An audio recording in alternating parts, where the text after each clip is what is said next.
ও ভাই, এতদিন জানতাম বাড়া বন্দুক থেকে গুলি বেড়ায়, কিন্তু না, এই দৃশ্যটা দেখার পর আমার মনে আর আশঙ্কা রইল না যে বাড়া গুলি কোন দিক দিয়ে বেড়ায়।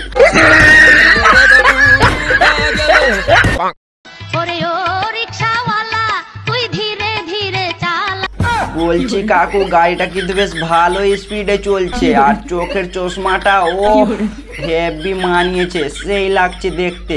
আর এরকম প্যাসেঞ্জার যদি বাড়া গাড়ির পেছনে বসে, তাহলে সামনে পেছনের বাড়া মোটর রকেটের গতিতে ছুটবে।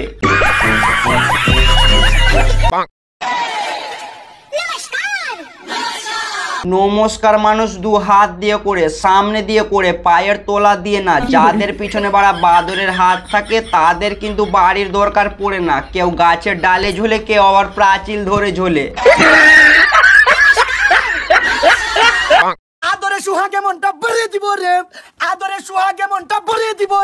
আরে দাদা, কি হয়েছে? ওরকম করছে কেন? পিছনে কি কেউ বাড়া চেংদোলার বাঁশ গুজে দিয়েছে, না বাড়া পাতলা পায়খানা হয়েছে? ওরকম মুখ খেচকেচ করছো কেন? বাড়িতে গিয়ে হালকা করে বাড়া ডাইজিন ট্যাবলেট খেয়ে ঘুমিয়ে পড়ো।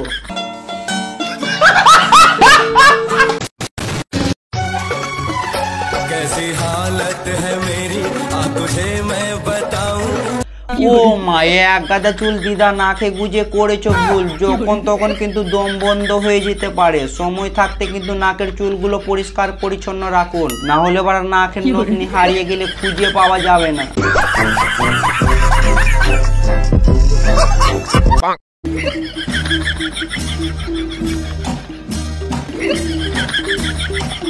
ভাবছি কাকু, তোমাকে নিয়ে একটা সিনেমা তৈরি করব। সিনেমার হেডলাইন হবে চম্পা গেল জমি, কাকুর নাচ দেখে করবে সবাই বমি।